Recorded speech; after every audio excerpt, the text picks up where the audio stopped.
Queridos, é muito importante isso que vou lhes dizer esta noite, visto que trata do maior tesouro de nossas vidas. E por isso nós interrompemos a campanha Rompendo em Fé, para falarmos hoje exclusivamente aos pais, mães, aos futuros pais e mães, à família num modo geral. Isso está sendo hoje veiculado, ou melhor, gravado, tanto em vídeo quanto em áudio. E eu gostaria muito que este material possa ser guardado e também partilhado com muitos outros, dado a importância que acredito ter e que o Senhor me fez pensar. E por isso quero partilhar convosco detalhadamente o que o Senhor tem falado ao meu coração. Lhe convido para abrir comigo a sua Bíblia, no livro de Gênesis, no capítulo 1 e o versículo 28. Enquanto você localiza Gênesis 1, verso 28, permita dizer-vos que nós temos um gigantesco desafio pela frente, de área estrutural. Desafio esse que envolve 4 salas, para que nossas crianças estejam bem adequadas. Desafio este que será proposto a todos os pais e mães. E eu o faço logo em seguida. Vou ler esse texto e eu vou lhes mostrar o desafio. Diz-nos o Senhor: Deus os abençoou e lhes disse: frutificai e multiplicai-vos, enchei a terra e sujeitai-a, dominai sobre os peixes do mar, sobre todas as aves dos céus e sobre todos os animais que se arrastam sobre a terra. Amém. Bem, queridos, antes de entrar na dinâmica desse texto, permita-vos expor que nós temos uma necessidade estrutural tamanha, que envolve o futuro de nossos filhos. Quando digo necessidade estrutural, eu estou falando das adequações de nosso templo, das nossas salas, que embora estejam todas pintadinhas e limpinhas, mas os equipamentos são equipamentos ultrapassados, antigos, quebrados, e que não oferecem conforto, ao menos de qualidade, aos nossos pequeninos. Nós precisamos adequar todas as salas, as 4 salinhas, com poltroninhas melhores, com cadeirinhas melhores, com mesinhas adequadas, com armários adequados, com ar-condicionado em cada sala e com uma TV de qualidade em cada uma das salas. E esse investimento é alto, passa de R$20 mil. Esses dias eu estava a orar aqui e o Senhor falou muitas coisas comigo. E uma das coisas que Ele disse-me foi isso: filho, essas poltronas são confortáveis? Eu disse: sim, pai, muito confortável. E Ele disse-me: para quem você colocou essas poltronas? Eu disse: a ti, Senhor. E Ele disse: mas eu não me assento nelas. Eu digo: então é para nós. E Ele disse: sim, é para o conforto de vocês. E digo: fiz mal, Senhor?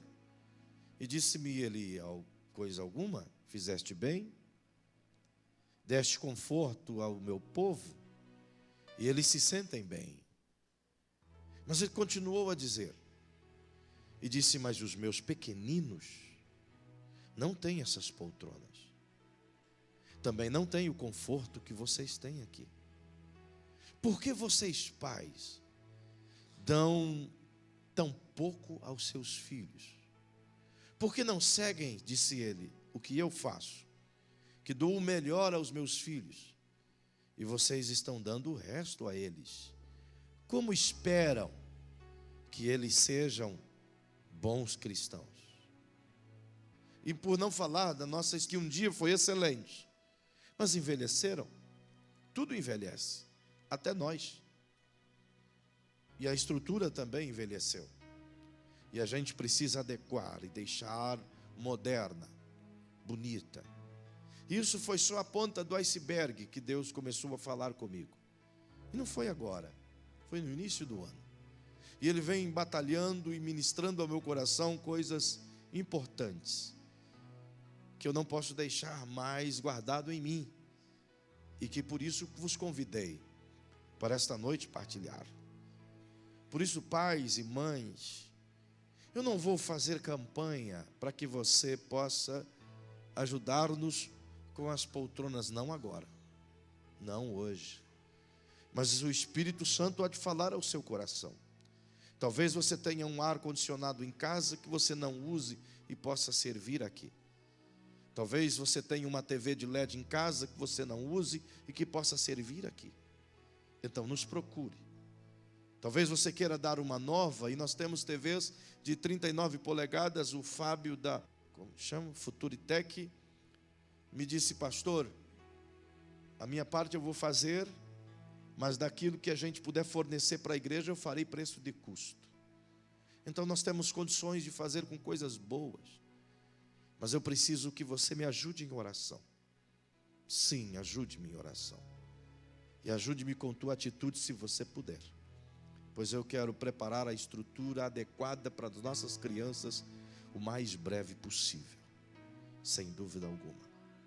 É pensando nisso que o Senhor tem trabalhado com o meu coração. E me deu esse texto para pensar, e eu venho pensando nesse texto há muitos dias. E me fez ele saber uma coisa muito linda aqui. Perceba que logo após ele criar o Adão e dar a ele as suas atribuições enquanto que governo de terra, dar a ele o controle das coisas por Deus criadas, decidiu Deus fazer naquele momento a Eva, que já estava sem dúvida alguma nos planos dele. E quando o fez, Deus juntou os dois e disse ao Adão e a Eva: vocês viverão assim agora. Deixará, portanto, o homem o seu pai e a sua mãe, e unir-se-á a sua mulher, e serão ambos uma só carne. E quando ele diz serão ambos uma só carne, ele não estava falando de fusão, de metamorfismo entre o corpo do homem e o corpo da mulher. Ele não estava falando de unificação celular, nem tampouco de uma solda que se faz no casal, em absoluto. E o que ele estava falando é que uma só carne se forma a partir do relacionamento do homem e da mulher, e essa uma só carne vem num resultado, a saber, filhos. Se você quer entender como é o processo de uma só carne, basta você olhar para ti mesmo, pois foi um gene de teu pai com o gene de tua mãe, que se unificados formaram uma só carne. De duas partes formou um indivíduo. Então isso se explica todo o contexto divino de formação. Mas o Senhor disse: uma vez que deixa o homem seu pai e a sua mãe, une-se a sua mulher, e serão uma só carne. Ele disse: eu os abençoo. Eu abençoo a sua união. Eu abençoo o seu casamento. Eu abençoo a unidade do homem e da mulher, a união do homem e da mulher. E com essa bênção, disse ele, multipliquem-se, encham a terra. Ele está dizendo: a minha bênção está sobre a união do casal, para que essa união gere filhos, gere continuidade, gere avanço de população. A ideia de Deus é em abençoar o homem e mulher enquanto que vida a dois, unidos em casamento com o propósito familiar. Aí reside a bênção de Deus. Daí está o fato de que todo casamento entre um homem e a mulher seja este casamento realizado por um pastor, por um padre, por um ancião, por um sacerdote, ou mesmo que seja por um pai, por uma mãe, ou por um homem e uma mulher, simplesmente, o que Deus abençoa é a união do homem e da mulher. Não importa onde fez, sob que bênção fez, todo casamento de homem e mulher é abençoado por Deus. Ele abençoou, porque o casamento é a porta da multiplicação. É a bênção geracional dada por Deus. E é dentro desse contexto que ele fala aqui. E ele nos faz perceber que de todas as coisas que ele deu ao homem, e diga-se de passagem que são infindas, são maravilhosas, ele deu o governo de toda essa terra ao homem. Quando você vai a uma praia e desfruta de toda a beleza da praia, ou vai a um lugar de turismo e desfruta de toda a beleza desse turismo, quando tu vai a Bonito e desfruta de toda a beleza de Bonito, você o faz porque Deus deu esse governo ao homem, para participar e aproveitar tudo que ele criou na terra de bom. Portanto, essa bênção dada a nós, que é infinda, você pode andar a vida inteira, ainda assim não há de conhecer nem sequer uma mínima porcentagem das belezas da terra. Sim, é verdade. Por mais que você gaste a sua vida todos os dias em lugares bonitos, você vai chegar ao final da vida e vai perceber que ficou parte do mundo, ou grande parte do mundo, sem você conhecer as belezas. Portanto, Deus nos deu coisas maravilhosas, nos deu o direito de viver. E eu acho que você concorda comigo que não há nada mais gostoso do que viver.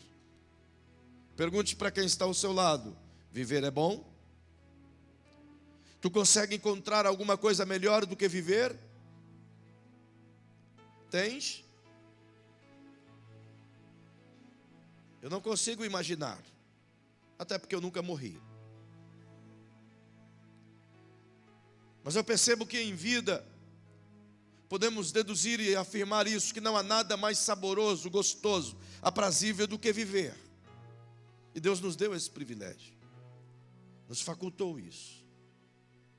Mas dentre todas essas coisas gostosas, maravilhosas que Ele nos deu, Ele nos presenteou com algo infinitamente maior, com um privilégio extremamente superior, com uma graça infinitamente mais poderosa, e que esse texto me revela, do que é o privilégio de ser pai e de ser mãe.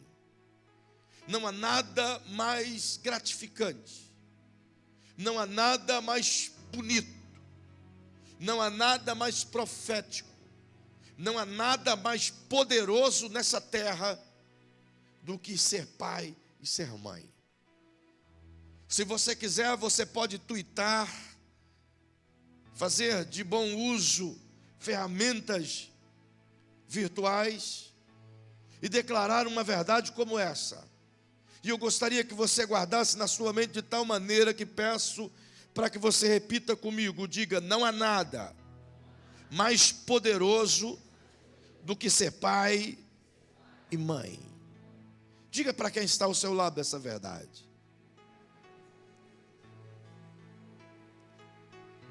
Quando Deus nos dá o privilégio de ser pai e mãe, Ele nos incumbe um poder extremamente gigante.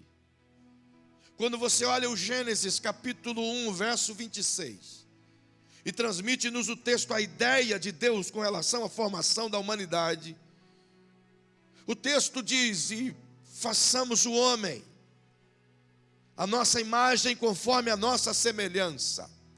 E eu já vos expliquei que a palavra homem ali não expressa tudo aquilo que o hebraico quer dizer, pois a palavra usada no hebraico aqui é a palavra Adam, que significa humanidade.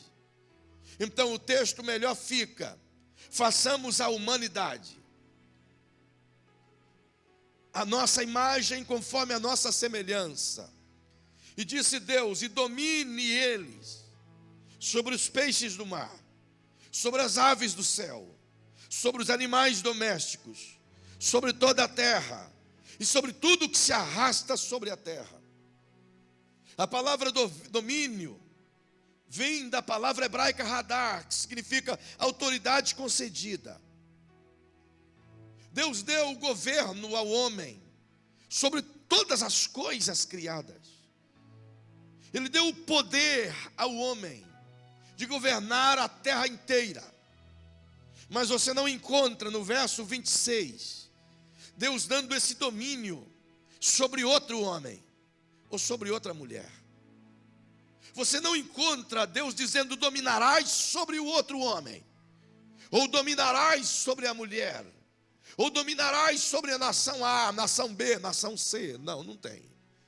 Porque Deus nunca colocou o homem para dominar sobre outro homem. Ele nunca idealizou criar o homem para governar sobre outro homem. Mas isso eu posso lhes explicar outro dia, porque não dá tempo agora. Entretanto, você percebe que ele deu o poder ao Adão e Eva de governar o mundo inteiro. Imagine um mundo desse tamanho.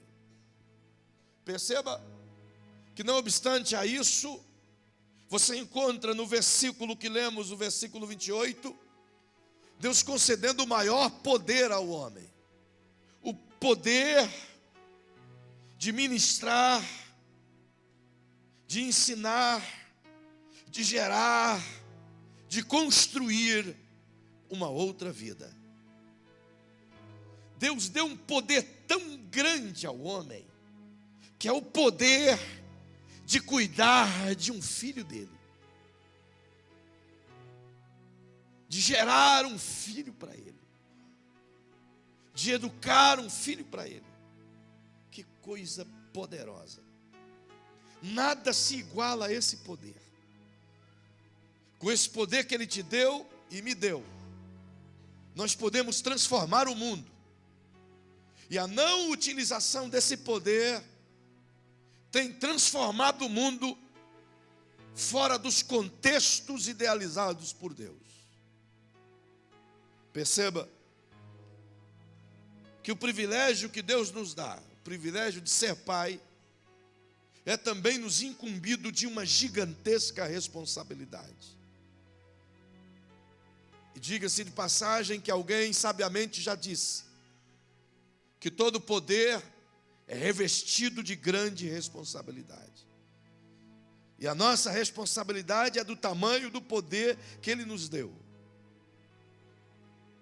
O poder de ser pai e de ser mãe, e de gerar, e de continuar, e de manter, e de construir uma sociedade a partir de nossos filhos. E diante disso a gente pode fazer um diagnóstico de como a sociedade tem utilizado esse poder. E como nós, pais, temos utilizado esse poder. E podemos fazer esse diagnóstico a partir de nós mesmos. O diagnóstico de hoje. E em suma, o que o Senhor ministrou ao meu coração, posso resumir a você. Que o tempo que a gente vive hoje, aliás, diga para quem está ao seu lado, ou escreva, ou anote. Escreva no tablet ou faça qualquer outra coisa. Diga assim: o tempo que vivemos nos roubou dos filhos. Permita consertar alguns pensamentos. Não estou vos dizendo que o tempo de hoje nos roubou os filhos. Eu estou dizendo que o tempo que vivemos hoje nos roubou dos nossos filhos. Não é o tempo que tirou os filhos de nós. O tempo está tirando nós dos filhos. Quando eu digo tempo tirando nós dos filhos, eu estou dizendo que ele está tirando o maior privilégio que o homem e a mulher têm, o de ser pai. O tempo que hoje vivemos, de extrema correria, de trabalhos constantes, de uma estafa tamanha, de um estresse nauseante, de batalhas em cima de batalhas, de cansaço em cima de cansaço, onde se trabalha muito para se atender necessidades que nem sempre são realmente necessidades importantes, que uma grande parte delas são simplesmente cumprimentos protocolares de uma sociedade consumista, onde a gente tem que trabalhar para manter aparências, porque se não tivermos condições de dar uma casa, uma roupa, um carro ou um status quo, a nossa família é como se estivéssemos fracassando. Um tempo onde os valores de fracasso foram modificados, em que no passado, fracasso significava ter um filho que não desse certo, e hoje fracasso significa a nossa estrutura financeira e não o que a gente deixa nos filhos e não para os filhos.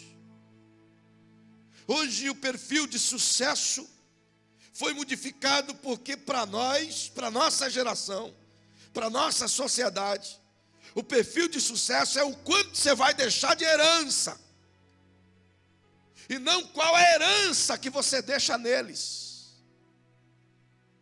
O perfil de sucesso é meramente financeiro, capitalista, diferente daquilo que Deus sempre pensou, que é moral, é ético, é pessoal, é íntimo, é espiritual. Se não, perceba, Gênesis capítulo 18, veja o que Deus diz ao patriarca, ao pai de todos nós na fé. Gênesis 18, o verso 19,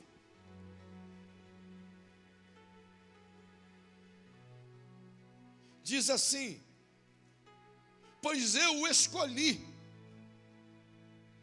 para que ordene aos seus filhos e aos seus descendentes que se conservem no caminho do Senhor, fazendo o que é justo e direito, para que o Senhor faça vir a Abraão o que lhe prometeu. A palavra ordene aqui não está relacionada a dar ordens, a mandar, a comandar.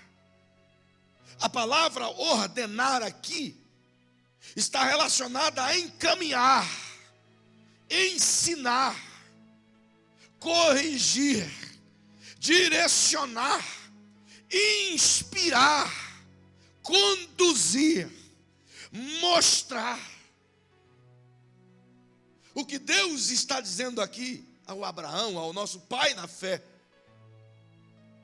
é o maior privilégio que ele deu a um pai e a mãe, de mostrar à criança o que ele vai ser, de ministrar ao filho o que ele precisa ser no amanhã. Só que o tempo que a gente está vivendo nos roubou de nossos filhos.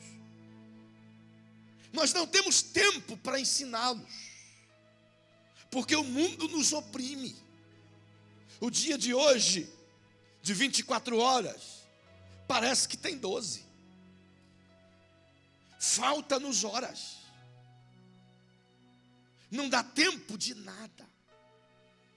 Não dá tempo nem sequer de se lembrar que é pai e mãe. É ou não é verdade? Estamos ou não estamos vivendo um tempo assim? Pergunte para essa pessoa querida que está do seu lado. Diga assim: porventura, contigo é diferente? Tudo que Deus quer ou quis é que fôssemos simplesmente pais. A ordem que Deus dá para Adão e Eva é essa: seja pai. Porque se você for um pai para o seu filho, para sua filha, se nós formos pais e mães, conforme Deus espera que sejamos, nós estaremos construindo uma sociedade segundo Deus. Mas para isso precisa tempo. Tempo de ser pai. Tempo de se dedicar àquilo que é mais importante. Perceba que nós somos vítimas dessa odisseia de consumismo. Não é verdade? E estamos transferindo esse mesmo padrão para os nossos filhos. Os nossos filhos são mais consumistas do que nós.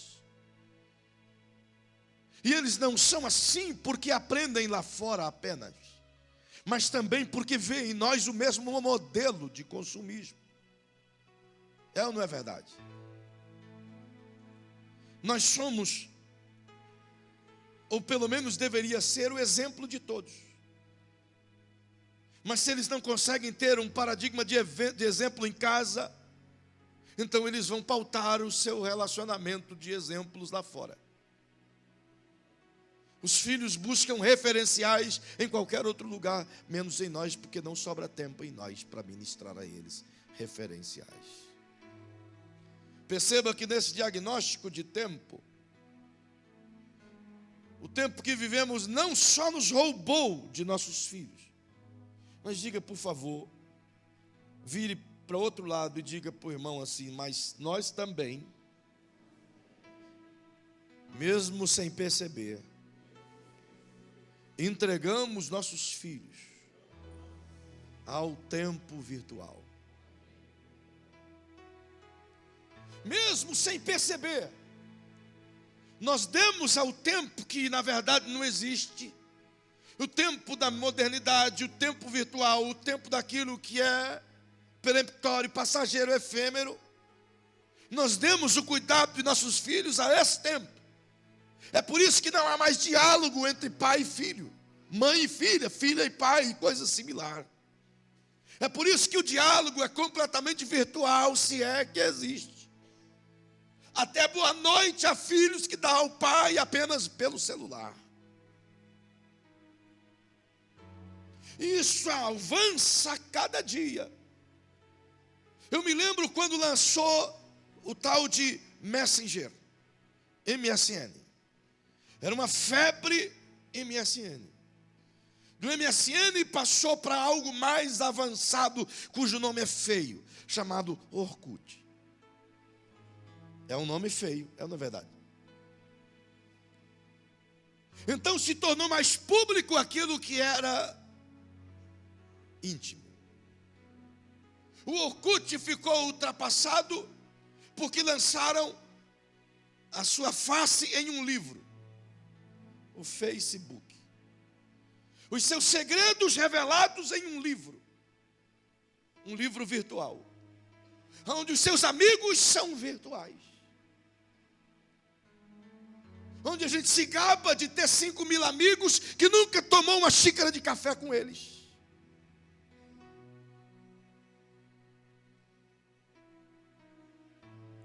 Que não te dão segurança nenhuma, senão para partilhar porqueiras que não enriquecem, senão destroem aquilo que você tem de valor. Agora vem o Zap,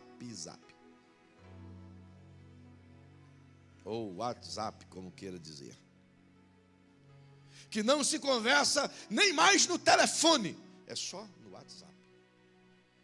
Eu tenho horror a essas coisas. Porque diálogo para mim é no mínimo ouvindo a sua voz. Quando considero bom olhar no seu olho, conversar com você literalmente. Mas isso está tão assim entranhado na sociedade que a gente está esperando o que é que vem amanhã. Qual é o tipo de comunicação que vai vir amanhã? Se hoje a comunicação é BJS, VC, cruzinha para todo lado, cruz credo para todo lado, entende? Não sou contra esse tipo de coisa, mas o que me indigna é o fato de a gente entregar-se a esse tipo de coisa, e deixar tantos valores absolutamente importantes na construção de um cidadão, do que é relacionamento. A gente não percebe, mas os filhos estão se distanciando dos pais a cada dia. E os pais estão se distanciando dos filhos a cada hora.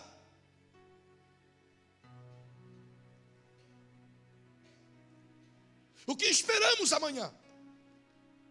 Uma nação de zumbis? The Walking Dead? A lá brasileiros?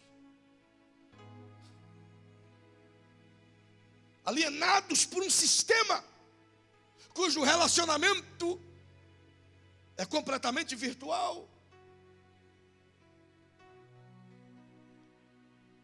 Infelizmente nós fizemos isso. Diga para quem está ao seu lado, mas não apenas isso. Infelizmente, nós ensinamos os filhos a religião e não o relacionamento. Vire para outra pessoa e diga isso aí. Infelizmente, nós ensinamos os filhos a religião e não o relacionamento. Em todo o tempo Deus batalhou, ministrou, ensinou, falou, usou profeta, usou mestres, usou líderes para transmitir que o desejo dele é relacionamento. Mas nós transformamos a ideia de Deus em um mero conceito de religião. E a gente utiliza a religião como do latim religare, que significa ligar o homem com Deus. Como? A ligação do homem com Deus não é por meio de religião, é por meio de relacionamento entre o Espírito Santo, Jesus e Deus. Isso é ocultado de todos nós e até dos filhos. Perceba como isso é fato. Quantos aqui cresceram e tiveram filhos, ou mesmo foram pequenos, na escola dominical? Quantos? Uau! Não sei se você está acostumado, mas talvez você já frequentou escolas dominicais, onde a professorinha da sua classe, e ano a ano você vai mudando de classe, ela te propõe: eu vou dar uma caixa de bombom para quem decorar o versículo por mês. Quem já ganhou um brinde por decorar um versículo por mês? Já, não já? Ganhou uma medalha por ter, durante o ano todo, ter decorado os livros do Antigo Testamento.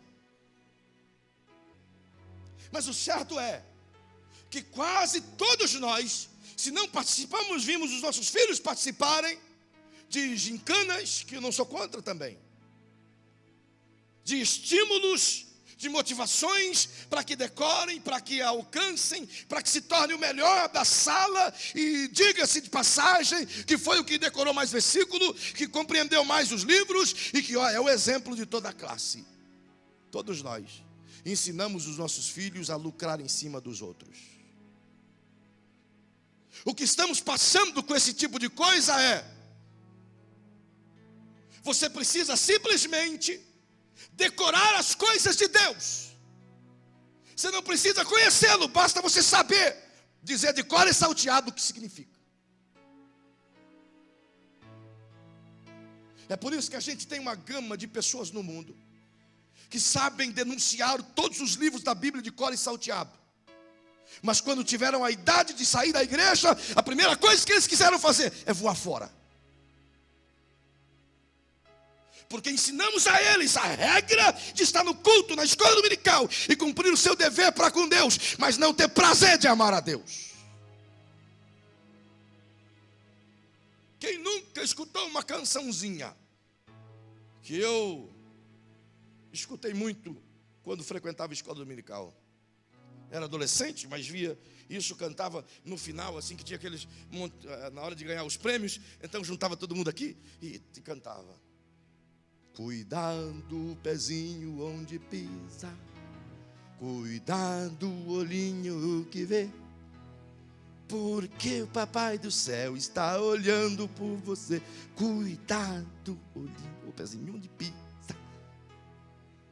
A criança diz: Deus está olhando para mim.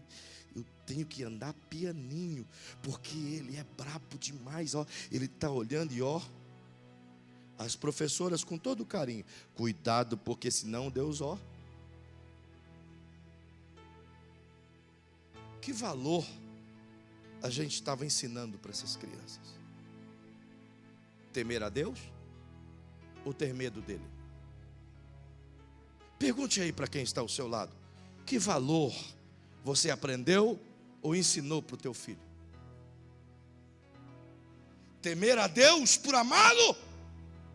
Ou ter medo porque ele é bravo demais? É por isso que filhos são como pássaros. Você cria um pássaro em uma gaiola, e certo dia você vai colocar o alpiste e esquece a portinha aberta. O que acontece? O que acontece? Não escutei. O que acontece? Por quê? Mas você não deu comida para ele todo dia? Não deu água todo dia para ele? Não ficou lá com aquela cara de mané dizendo: canta, canta, canta para o papai escutar, canta? Hã? Não ficou? Por que ele foi embora? Ele não te amava? Você não dava comida para ele todo dia? Você não dava água todo dia? Por que ele foi embora? Simplesmente porque ele se sentia preso. Nós criamos os nossos filhos em cadeias religiosas. E quando ele se vê livre de um Deus tirano, que não ama, que só pune, tudo que ele quer é encontrar um mundo que lhe oferece prazeres sem cobranças. Aí depois a gente diz: mereceu morrer mesmo, porque largou Deus. É por isso que eu disse há poucos dias, numa pesquisa feita por um homem muito importante dessa nação, afirma que 73% da população carcerária do país são filhos de crentes. 73%. Uma pesquisa feita em 13 presídios federais. Resta 27% de outras pessoas. Isso é o fato de que a gente está simplesmente ensinando religião e não fé. Estamos ensinando um catequismo e não relacionamento. Estamos querendo que eles sigam regras e não amar a Deus. Eles têm obrigação de ir para a igreja e não desejo de estar nela. Religião. Coloca a mãozinha sobre o ombro de quem está ao seu lado e pergunta para ele assim: porventura tudo isso é verdade?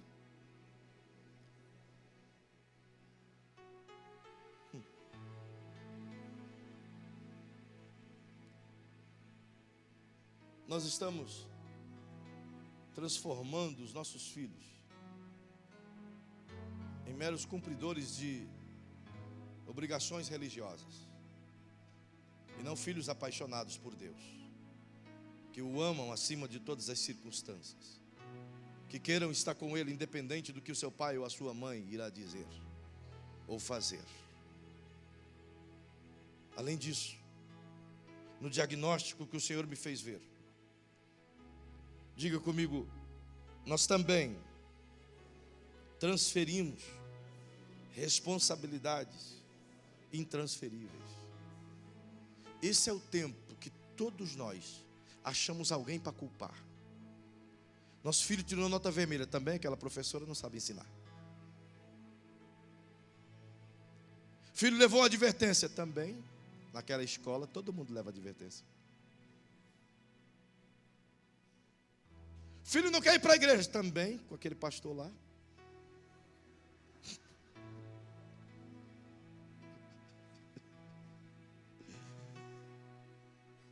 É isso que a gente tenta fazer. Transferimos tudo. Transferimos culpa, transferimos responsabilidades e continuamos transferindo.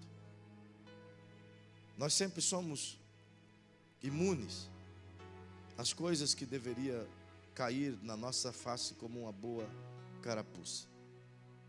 Mas é fácil colocar nos outros a culpa. Além de transferir responsabilidades, sabe? Dá uma chacoalhadinha no ombro do seu irmão e diga assim: mas também, irmão, nós invertemos o conceito de autoridade paternal a mero direito de criança. Perceba, eu não fui criado com uma educação paterna, senão materna. Meu pai nos deixou muito cedo. Então minha mãe, na maioria do tempo de minha vida, até os 14 anos em que estive debaixo da tutela dela, ela era pai e mãe, tanto para sustentar quanto para corrigir, para educar. Eu me lembro que às vezes a gente saía para a cidade, tudo vestido igual. Eu e minhas duas irmãs e meus outros 2 irmãos, todos iguaizinhos. Parecia os 7 anões. Aquela roupas que ela fazia para a gente. Pensa. E a gente chegava na cidade onde ela ia fazer as tal das compras. Estacionava o nosso jumentão com a carroçona, a ar-condicionado, direção hidráulica. E era um pangaré branco, muito lindo, charmoso. E eu me lembro que às vezes a gente ia tomar um palito, chupar um palito, como dizia, de groselha. Deixava os beiços tudo vermelho. Isso era praxe. Toda vez que ia na cidade tinha que chupar um palito. Talvez você viveu essa fase. Aquele palitão que você... Aí ele fica branco, que só fica o gelo. Porque o suco vai embora, né? Palito de quisuco. Quem nunca chupou um palito de quisuco? Quem nunca comprou um saquinho de quisuco, irmão? Ruim, que nem Satanás bebe. Mas a gente bebia. Quisuco. Que coisa mais triste. Tangue era coisa de rico, era igual o pobre beber Coca-Cola. Tangue era uma vez por ano que se podia beber. Mas nós chegávamos em algum lugar, então não tinha esse negócio de chegar, eu quero esse, eu quero esse, eu quero esse. Não. Nós 6. Nós chegava, a mãe dizia assim, senta tudo aí. E a mãe dizia, groselha para todo mundo. E a gente era feliz e não sabia. Hoje você chega em qualquer lugar com seu filho. Aí você fala assim, filho, sentar onde? Eu quero sentar ali. Mas ali é ruim. Mas eu quero ali. Aí se você, ai de você, se você não sentar ali com o teu filho. Ai de você, se você não der aquele sanduíche que ele quer comer, que custa 60 pau. Sabe? Aí come só a metadinha e o resto joga fora. Ai de você. Porque a gente transferiu a autoridade paternal a direito da criança. Quem comanda a nossa vida hoje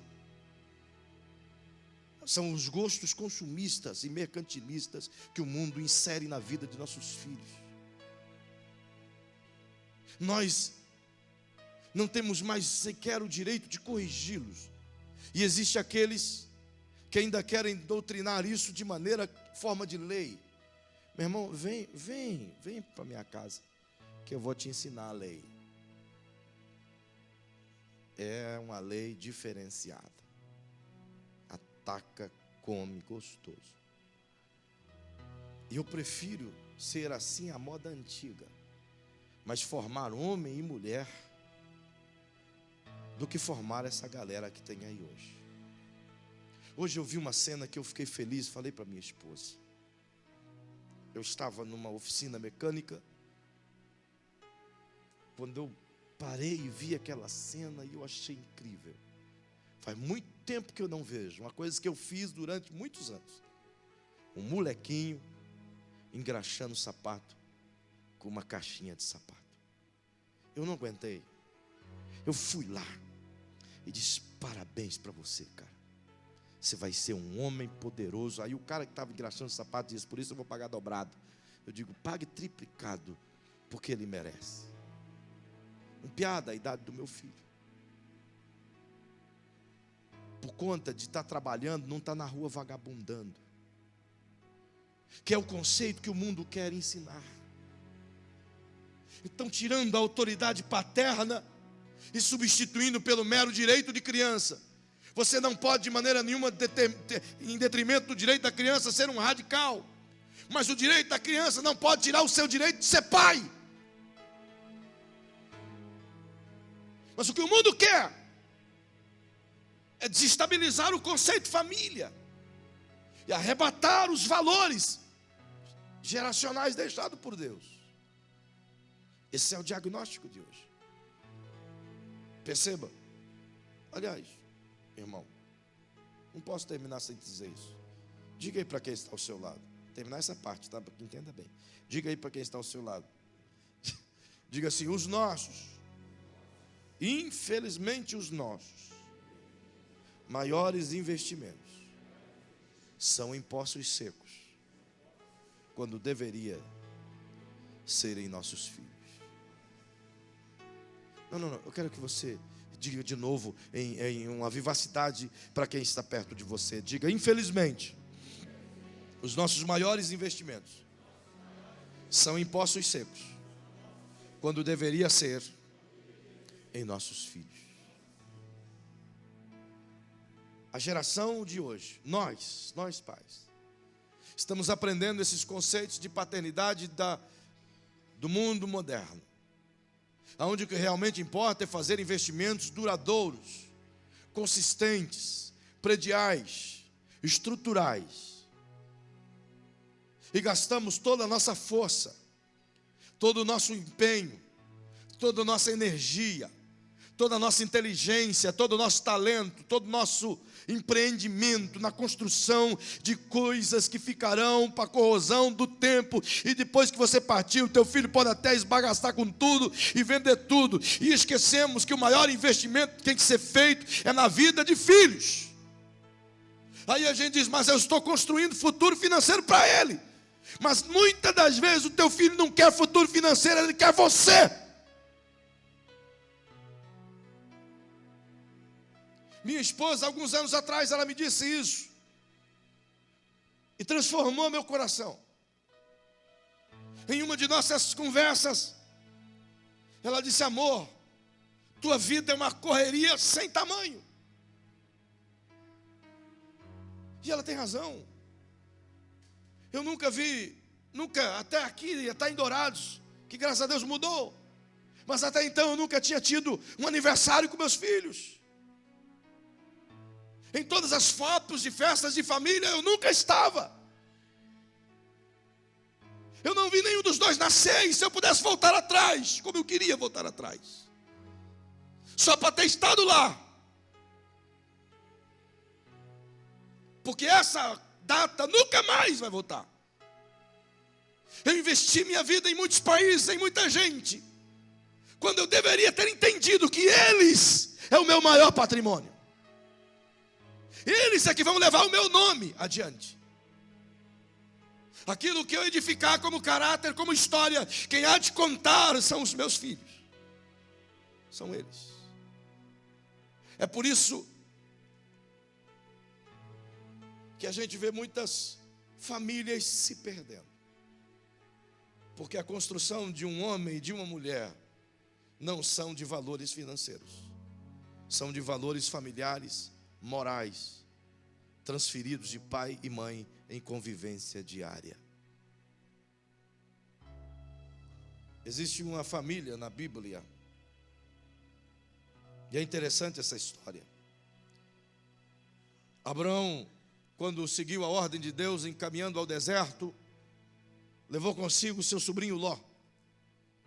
E depois que estavam muito tempo juntos, os pastores de Ló com os pastores de Abraão começaram a se estranhar. Então Ló chegou no tio e disse: tio, tem um problema aí, o problema não é comigo, contigo, mas os nossos pastores não estão se dando bem, é melhor a gente se apartar. E o Abraão, como um coração de pai, disse: meu sobrinho Ló, escolhe para onde você quer ir. Se tu for para a esquerda, eu vou para a direita. Se tu for para a direita, eu vou para a esquerda, escolhe. E eles então subiram em um lugar, e de um lado tinha o deserto, só terra seca. Do outro lado tinha campinas verdejantes. Aí o Ló de imediato, tio, eu escolho esse lado aqui, ó.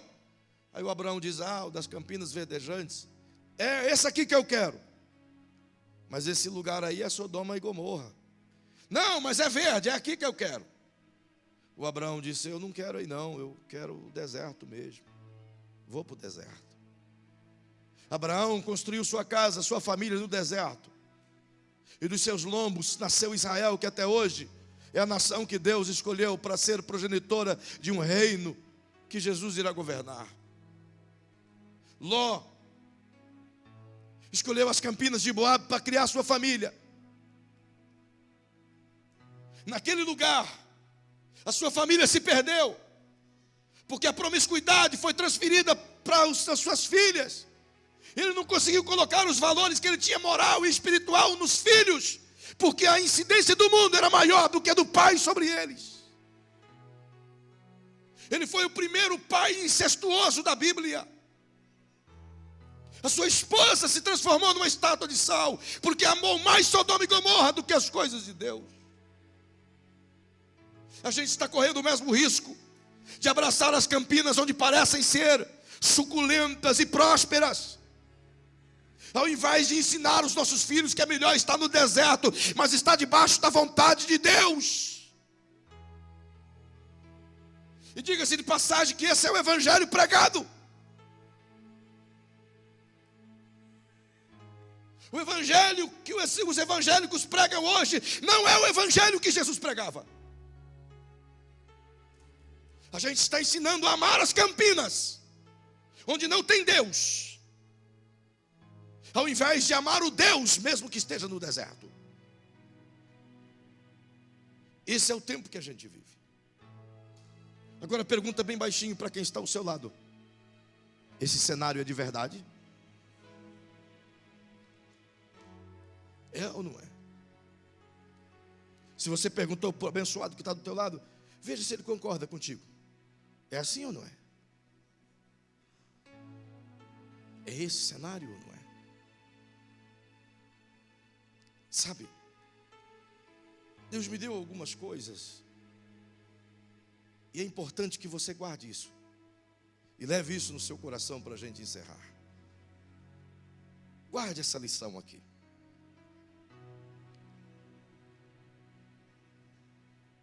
Ensinar os nossos filhos é muito mais importante do que apenas viver as benesses de uma vida mercantilista do qual temos hoje. Então diga comigo, repita comigo essa frase. Diga assim: ensinamos de Deus para os filhos, mas os filhos não veem o Deus que ensinamos em nós. Quando Deus me disse isso, Ele me quebrou no meio, e eu glorifiquei por Ele ter me quebrado. Ele chacoalhou minhas estruturas, e eu glorifiquei a Ele por Ele ter chacoalhado as minhas estruturas. Porque a Bíblia diz que Deus só corrige aquele filho a quem Ele ama. E Ele disse-me para transmitir isso a todos vocês. Nós, costumeiramente, ensinamos acerca de Deus aos nossos filhos, mas infelizmente os nossos filhos não conseguem ver o Deus que ensinamos em nós, porque geralmente aquilo que a gente fala não é aquilo que a gente faz. Muitos de nós, a vida que tem aqui no convívio familiar ou no convívio igreja não condiz com a vida que tem na sociedade. Nem sempre o padrão estabelecido por você mesmo de conduta ao chegar no templo é o mesmo padrão estabelecido de conduta no jogo de futebol. É o mesmo padrão estabelecido quando está fazendo um negócio. É o mesmo padrão estabelecido quando está diante de um guarda, quando ele quer te multar por você ter ultrapassado em faixa dupla. É o mesmo padrão de santidade exposto na vida igreja. Infelizmente não é condizente quando nos deparamos com uma situação que não nos é favorável no dia a dia. Não raras vezes somos confrontados pelos nossos jeitos de ser, pela nossa maneira de agir, pela nossa forma ignorante de agir. E dia após dia nós somos desafiados a termos mudanças e mudanças radicais. Dia após dia, Deus nos dá a oportunidade de ensinarmos os nossos filhos os valores internalizados pelo Espírito através de vivência e não apenas de fala. A gente afirma amar a Deus, mas não pratica o amor a Deus. Esses dias eu vi uma cena no shopping que me chamou a atenção. Um pai com um garoto iam subindo a escada rolante. E uma senhora que ia na frente deles com um bebê no colo e uma sacola na mão, caiu a sacola na escada rolante. O pai e o menino que ia atrás, enquanto nós descia a outra escada, eles se apressaram, mesmo a escada rodante, andando, eles se apressaram em andar e passar pela mulher, sem ajudar com a sacola. E o menino seguiu exatamente os passos do pai.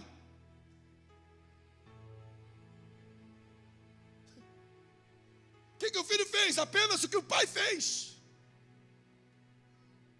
Minha esposa me contou um negócio hoje que eu não sei onde é que ela ouviu, não me lembro agora.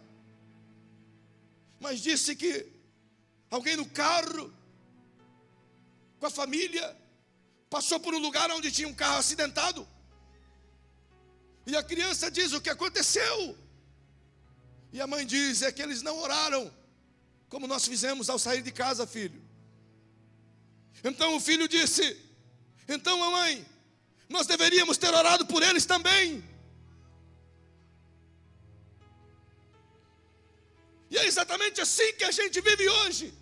A gente quer que os filhos façam aquilo que a gente não ensina. A gente quer que eles amem a Deus, mas eles não conseguem ver esse amor em nós. A gente quer que eles venham à igreja, mas a gente não tem disposição para estar na igreja. E se vamos reclamando a ela. Quando tem que estar em uma programação, a gente transmite essa programação com pesar. Ufa, vou ter que ir lá naquela reunião. O seu filho recebe a mensagem. É um fardo esse negócio de igreja. Quando eu crescer, a primeira coisa que eu vou fazer é vazar desse negócio de igreja. Isso aí é coisa de louco. Deus me livre. Meu pai toda hora que fala de igreja está cansado, porque essa igreja é um peso mesmo. O lugar é BBN, mas nunca. Jesus é um karma. A verdade é que a gente transmite para os filhos muito mais pelo exemplo do que por aquilo que se fala. Cada atitude de exemplo equivale por 1000 palavras. Hoje eu estava lendo umas bobagens dessas respostas maravilhosas que tem nos vestibulares. E tem umas respostas fantásticas. Aí uma pergunta, não me lembro certo a pergunta, mas ele dizia assim: faça uma redação sobre ir e vir. E a moça pegou e com um beiço vermelho deu um beijo na prova. E escreveu: um beijo vale mais do que 1000 palavras.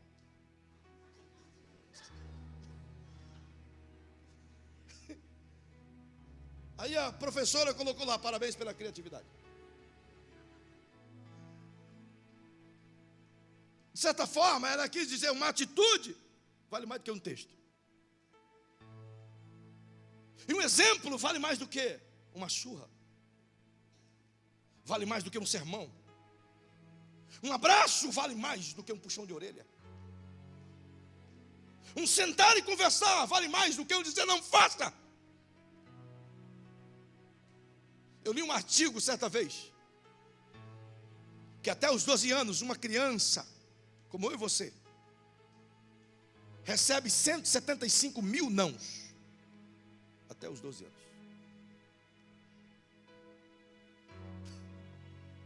A mente dele, tudo que tem é não. Não faça, não pode, não dê. Não faça, não pode, não dê. Não faça, não pode, não dê. É por isso que sempre vai se deparar com o não na vida. Não consigo, não posso fazer, não chego lá, não realizo. O exemplo é mais forte. Então dá um exemplo para quem está ao seu lado. Dá um abraço assim e diga assim: ainda dá tempo de mudar de atitude. A minha esposa tem me ensinado muito acerca disso, muito. Ela tem corrigido meu comportamento, meu temperamento a cada dia, e eu louvo a Deus por isso, porque ainda tem dado tempo. Se você ler a sua Bíblia em Provérbios 22:6, você vai ver que o autor diz: ensina a criança no caminho em que ela deve andar, pois quando ela crescer, ela nunca mais esquecerá dele. Como você pode ensinar a criança no caminho se você não andar nele? Como eu e você podemos ensinar Deus aos nossos filhos se a gente não tem relacionamento com Deus? Força, diga assim: irmão, nós colocamos a responsabilidade de ensinar religião sobre Deus à igreja, assim como queremos que a escola eduque os nossos filhos, ao invés de lhes dar o conhecimento. É isso que a gente faz. A gente diz assim: igreja, ensina a Deus para o meu filho. Ou escola, eduque o meu filho.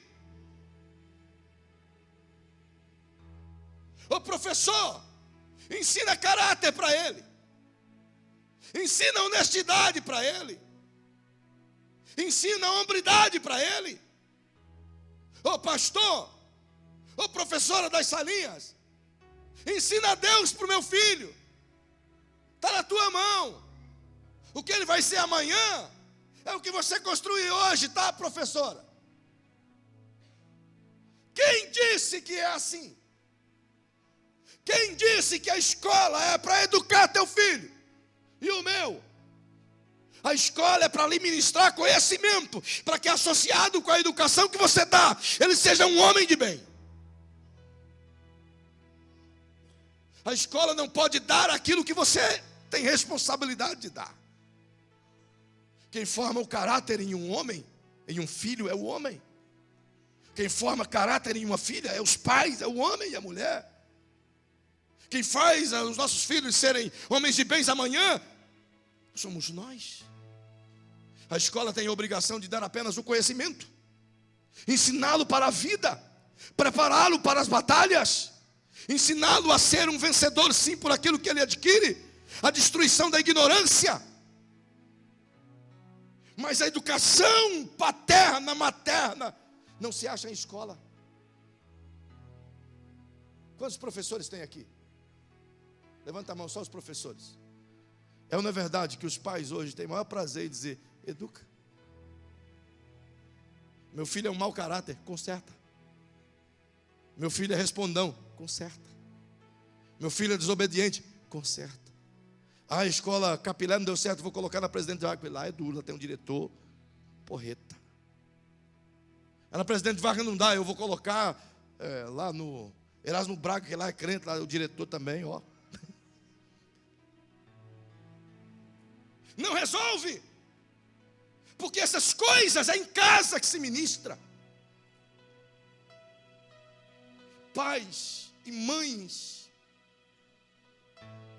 estão negligenciando o maior privilégio que Deus deu: o poder de construir um ser humano filho de Deus.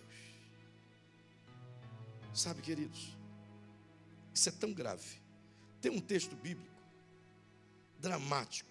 Vai comigo nesse texto, 2 Samuel, por favor, rapidinho, para terminarmos.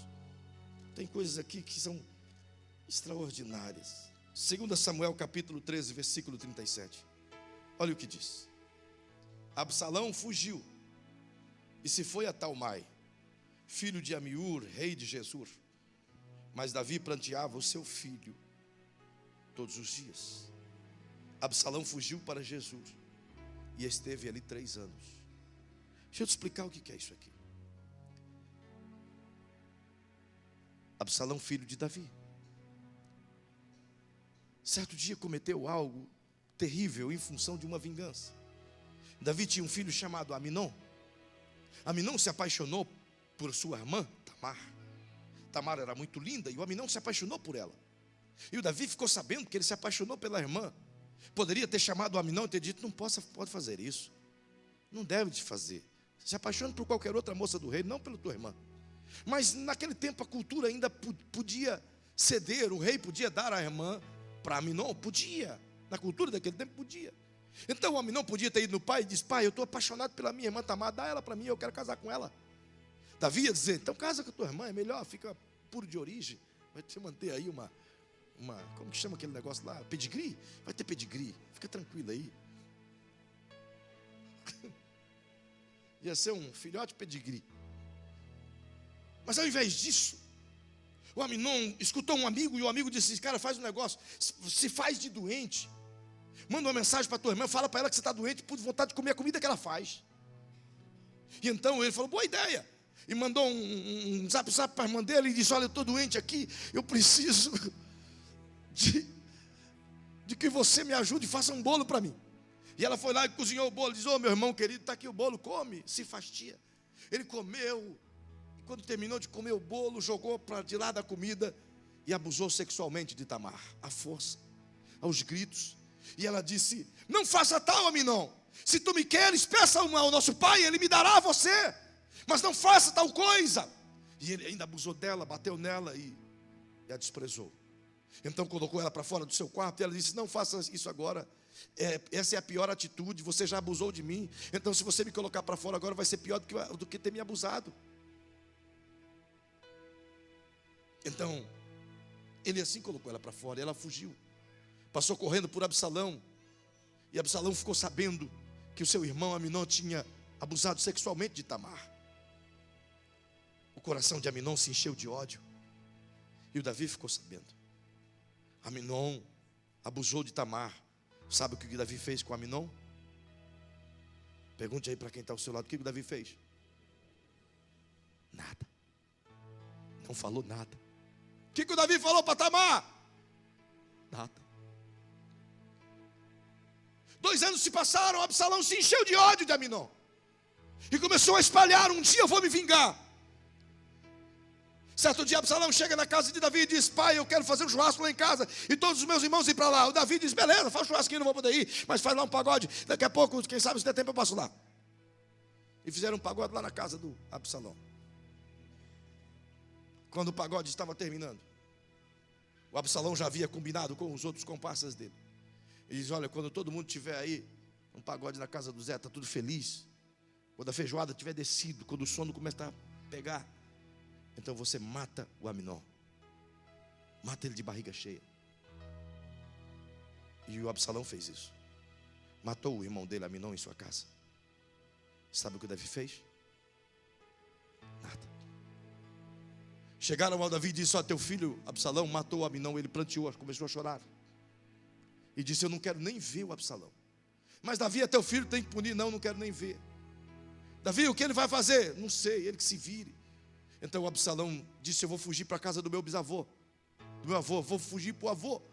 Eles chegaram a Davi e disseram: teu filho vai para Jesus, para a casa do avô. E ele disse: vai, deixa que o avô cuide dele. 3 anos se passam, o Absalão volta, Davi não recebe. Passa 4 anos. Perceba que já passaram 9 anos da morte. E agora ele diz: que me adianta viver aqui, é melhor morrer. Então o Davi recebeu ele, mas ele já estava tramando um plano de matar o pai. E tentou fazer isso. Morreu por conta de um general de Davi. Simplesmente por quê? Porque Davi transferiu responsabilidades intransferíveis. A educação que Davi tinha que dar para os filhos, ele não deu. O cuidado que ele tinha que ter com os filhos, ele não teve. Ele foi um rei excelente, mas um péssimo pai. Ele foi um adorador perfeito, mas um pai horrível. Ser bom crente, ser bom dizimista, ser um ministro de louvor, ser um pastor, não caracteriza que eu estou fazendo um bom trabalho com o meu filho. A minha maior herança não é a igreja, não são vocês. O meu maior ministério são os meus 2 filhos e a minha mulher. E eles têm liberdade de me corrigir, como tem me corrigido. Esse é o tempo de rever os nossos conceitos paternais e maternais. Davi perdeu um futuro glorioso, simplesmente porque ignorou o conselho de Deus. Transferiu responsabilidades intransferíveis.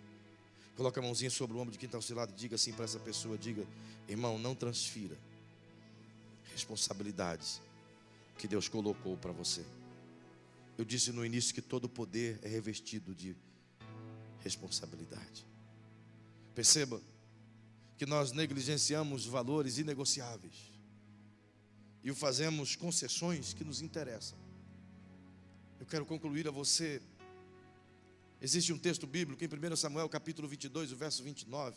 Dramático esse texto, dramático. Esse texto diz que os filhos de Eli eram pecaminosos. Filhos do sacerdote Eli, pecaminosos. E Deus veio a Eli, capítulo 2, verso 29 de 1 Samuel. Deus veio a Eli e disse: Eli, por que toleras o teu filho, os teus filhos? Por que permites que eles consintam com o pecado e façam pecado no meu lugar santo? Simplesmente para te engordar as coisas do seu interesse. Deus estava dizendo para Eli: Eli, não negocie valores imutáveis, Eli, simplesmente para satisfazer as suas vontades, Eli.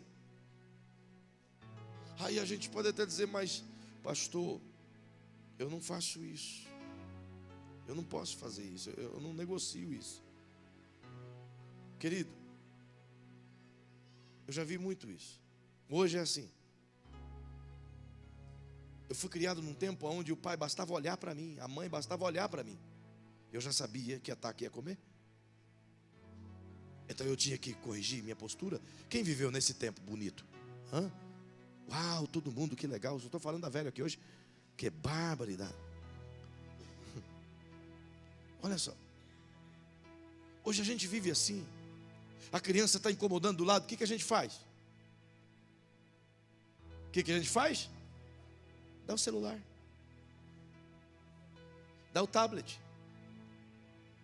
É ou não é verdade? Negociamos valores imutáveis para atender o nosso interesse. Começa assim, irmão, com pequenas coisas, coisas insignificantes. Amanhã estamos negociando nossa moral, estamos negociando o nome, estamos negociando a nossa fé para atender os interesses. E é exatamente isso que está sendo transferido para os nossos filhos. É incrível. O Eli não confrontava porque era interessante para ele. E Deus o corrigiu e disse: não faça assim. É por isso que o escritor em Provérbios capítulo 13, versículo 24, ele diz assim: quem ama, corrige. Não fustigue o seu filho da vara, porque se o fizerdes, é porque não o ama. Ele é claro em dizer que a disciplina só é feita para quem ama. Não faça como fez Eli. Diga para outra pessoa, para não acostumar. Diga para essa pessoa assim: não faça como fez Eli. E desculpa, queridos, ser crente aqui na igreja não é sinônimo de que eu estou fazendo certo. Ser pastor não é sinônimo de que eu estou fazendo certo. É incrível, mas você olha para um Samuel da vida, pastor Samuel, profeta Samuel, capítulo 8, versículo 3 do seu livro, do primeiro livro de Samuel. A Bíblia diz que ele foi um homem cuja palavra nunca caiu por terra, mas os seus filhos aceitavam suborno, eram inconsequentes e pecaminosos. Por quê? Porque ele se preocupou primeiro em cuidar das coisas de Deus, em vez de cuidar da casa de Deus. Por favor, diga para quem está ao seu lado: o seu maior patrimônio não é o teu nome. O teu maior patrimônio são seus filhos. Por que seus filhos? Porque são eles que levarão o teu nome. São eles que levarão o teu nome. Não inverta os valores. Não inverta os valores, queridos. Nós esquecemos que os filhos de hoje serão, sem dúvida, irmão, os cidadãos de amanhã. A gente esquece isso. É por isso que eu disse no diagnóstico que hoje os nossos investimentos são iguais aos investimentos de Ló. E a gente tem que mudar isso. Quando Deus me deu essa palavra, cara, eu fiquei pasmo. 1 Samuel no capítulo 16, e o versículo 3 ao versículo 5, tem um texto que diz que Deus disse a Samuel assim: Samuel, pega o teu vaso de azeite e vai na casa de Jessé o belemita e unge um dos filhos dele para ser rei no lugar de Saul. Aí Samuel disse: Senhor, eu não posso ir lá não, porque se eu for lá e Saul souber, eles vão me matar.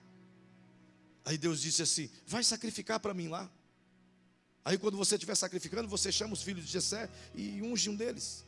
Aí o Samuel disse: ok, eu vou. Pegou o vaso de azeite e foi. Quando chegou lá em Belém, os anciãos da cidade vieram até ele, e no meio dos anciãos estava Jessé, um homem público, e disse: profeta Samuel, de paz a tua vinda? Ele diz: é de paz.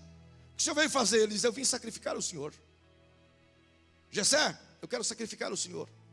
Aí diz o versículo 5: convidou Jessé e disse: Jessé, eu quero consagrar você e os seus filhos.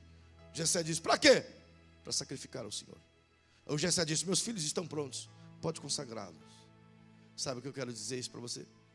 O Jessé, pai de Davi, construiu todos os seus filhos para serem grandes líderes no dia seguinte. É por isso que o Jessé apresentou todos os filhos para Samuel, dizendo: esse está pronto, esse está pronto, esse está pronto, esse está pronto, esse está pronto, esse está pronto. Ele construiu os filhos para ser sacrifício, para servir e não para reinar. Ele estava acostumando os filhos a servirem a Deus. Os filhos estavam prontos a viver para Deus. O Jessé sabia que o maior investimento que ele podia fazer era nos seus filhos. É por isso que de todos os filhos de Jessé, todos eles foram gente importante em Israel. Todos eles capitães, e um deles rei de Israel. Porque o pai olhou para os filhos e disse assim: esse deve ser o meu maior investimento. Quando você olha para o seu filho, o que você vê? Eu queria que você ficasse em pé. Quando você olha para o teu filho, o que você vê?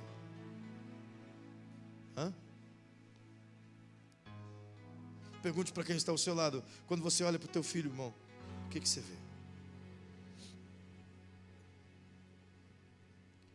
Sabe, queridos, escuta isso aqui. A gente espera e olha para as nossas crianças e a gente diz assim: no futuro vai ser um grande líder, amanhã vai ser um grande médico, no futuro vai ser um pastor, no futuro vai ser um missionário, no futuro vai ser uma mulher abençoada. É assim que a gente vê. Porque a gente espera construir os nossos líderes, nos nossos filhos, no futuro. Mas Jesus, em Marcos capítulo 10, Jesus disse assim: deixai vir a mim as criancinhas, porque delas é o reino dos céus. Jesus estava dizendo assim: o reino já é deles. Não tire o reino deles. Eles já são líderes no reino. Tudo que você tem que fazer é mantê-los. Tudo que você tem que fazer é mantê-los. Jesus olhou para os nossos filhos e disse: o reino já é deles. Eles já são meus líderes hoje. Então mantenha-os lá. Só segura eles no reino. Não os impeça. Não tire o reino deles. Não tire. Os mantenha no reino. Jesus estava dizendo: os líderes que você espera amanhã já está aqui hoje.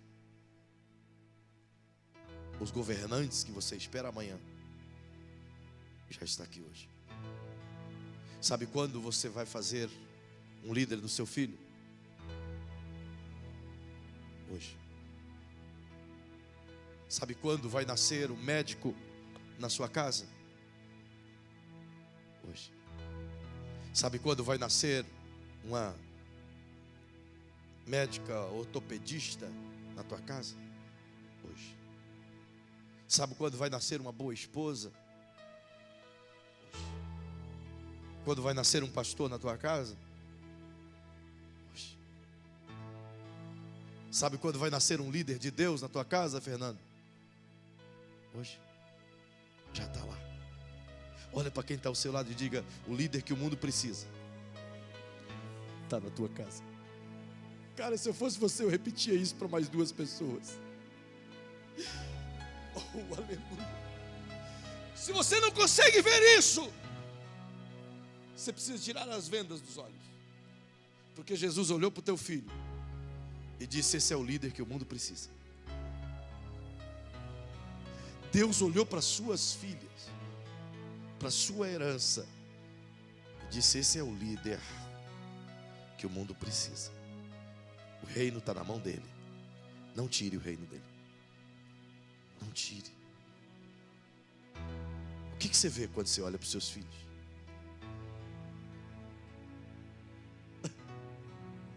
Se você está do lado da sua esposa, pergunta para ela: o que a gente estava vendo nos nossos filhos até agora?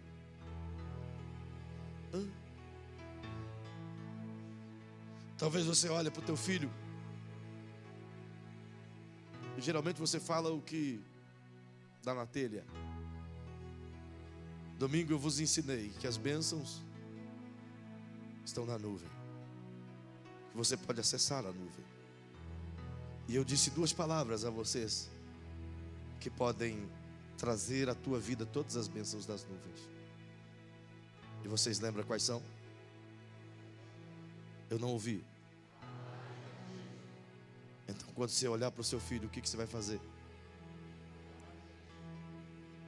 Profeta de Deus, médico, advogado, homem de Deus, mulher de Deus, instrumento de Deus, homem de caráter, mulher abençoada, filho que dá orgulho. Aleluia. Ei, eu te desafio essa noite, querido, a quebrar os seus paradigmas, a rever os seus conceitos, a olhar e ver se você fez errado em algum momento até agora. E nesse momento agora pedir perdão a Deus, dizer: pai, eu perdoe por eu ter olhado para o meu filho e não ter visto o homem que ele é. Perdoe por eu ter olhado para a minha casa e não ter visto o profeta que meu filho é. Perdoe por eu ter olhado para minhas crianças e não ter declarado aquilo que o Senhor acha que ele é. E muda isso hoje. Você tem o poder de abraçar o teu filho, a tua filha, e dizer: me perdoe por até agora eu não ter sido o pai que Deus quer que eu seja, mas hoje eu quero mudar isso. Eu te desafio essa noite, irmão. Eu te desafio, minha irmã. Você não vai poder se dar por excusado. Eu estou aqui debaixo da autoridade do Espírito Santo para te dizer: você pode mudar a tua família hoje. Os seus netos podem ser completamente diferentes, podem transformar o mundo a partir desse momento aqui agora. É por isso que o Salmo 78, versículo 4 diz: eu não me olvidarei, ou eu não me permitirei que isso aconteça, de não contar às gerações futuras o que Deus fez. O autor estava dizendo assim: o que os meus pais me contaram, eu não vou permitir, eu não vou me dar o luxo de não repassar para os meus filhos. O que ele está dizendo é que o futuro está nas tuas mãos. O futuro do teu filho está na tua mão. Não negligencie isso. Não jogue fora isso. Eu queria que você inclinasse a sua cabeça, fechasse os seus olhos. Em nome de Jesus, eu vou fazer uma oração. E em nome de Jesus, se nessa oração você sentir necessidade de ir com a tua esposa, ou só sair do seu lugar e diante desse altar fazer um pacto com Deus, de rever os seus valores, conceitos, de se humilhar e pedir perdão a Deus por ter errado até aqui, mas está disposto a acertar, então você vai sair do seu lugar se você quiser. Mas ore comigo agora. Pai, é no nome de Jesus que eu oro.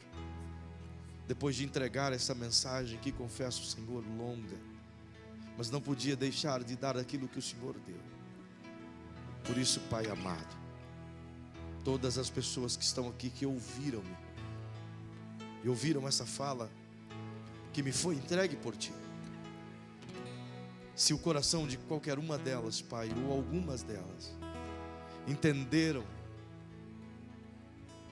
e sabem que precisam tomar uma atitude esta noite, Senhor, então trabalhe com o coração de cada uma delas, que possamos reconhecer o que erramos até aqui e ter a humildade de mudar isso hoje, de agir e de falar e agir, de olhar para os nossos filhos, Senhor, como os cidadãos de hoje, como a igreja de hoje.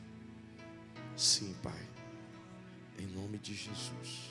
Se você esta noite entendeu o que o Senhor ministrou, teu coração entende que tem que mudar, então eu te convido a tomar uma atitude de mudança e sair do teu lugar e vir diante desse altar, fazer um pacto com Deus e dizer: Pai, eu quero mudar, pelo meu filho eu quero mudar, pela minha geração eu quero mudar. Faz isso agora, se você quiser. Meu pai e mãe, vem, sobe aqui, minha esposa. Tem que ter coragem para mudar, tem que ter coragem para admitir. Talvez você nem é pai ainda, mas vai ser. E se você quiser começar certo, vem cá. Vem cá também. Eu quero orar por você. Quero abençoar você. Quero abençoar você enquanto que família. Talvez o teu relacionamento com seus filhos até agora foi distante, foi tão apático, tão sem vida. Quer mudar isso hoje? Vem mudar isso hoje. Toma essa atitude diante de Deus. Diz: Senhor, eu quero mudar isso hoje. Eu quero mudar isso hoje. Peça perdão ao Pai, se for o caso. Feche seus olhos. Paizinho querido, nós oramos aqui, Senhor, em concordância. Nos humilhamos, nos rendemos, Senhor, à Tua grandeza. Te agradecemos por nos corrigir a tempo. Eu te louvo por esses pais e mães que estão aqui, Senhor, essa família tão linda. Temos, Senhor, que não temos sido o pai ou a mãe que gostaria que o Senhor que fôssemos. Negligenciamos tantas coisas, falhamos em tantas coisas, mas reconhecemos, Senhor, e não queremos continuar assim. Nós queremos corrigir o nosso vocabulário, nós queremos corrigir a nossa maneira de ver, nós queremos corrigir como a gente olha para o nosso filho, nossa filha. Nós queremos, Senhor, declarar todos os dias quem Ele é em Ti. Abre os nossos olhos para que vejam os valores, Senhor. Abre, Senhor, os nossos olhos para que vejamos a bênção que temos em casa, para que possamos valorizar, Senhor, que não há nada mais importante do que os filhos que o Senhor deu. Usa, Senhor, esses pais e mães para construírem líderes, profetas, pastores que já estão em suas casas. Usa, Senhor, usa-os, pois eles já têm o tesouro que o Senhor deu e já são pais. Então nos ajude a usar esse poder tão maravilhoso, o poder, Senhor, de gerar um filho e de cuidar dele, de mantê-lo, em nome de Jesus. Eu te louvo por isso, em nome de Jesus. Eu gostaria que você desse um abraço bem gostoso em quem está perto de você, ou na sua esposa, ou no seu filho, ou no seu marido, e diga: vamos mudar tudo.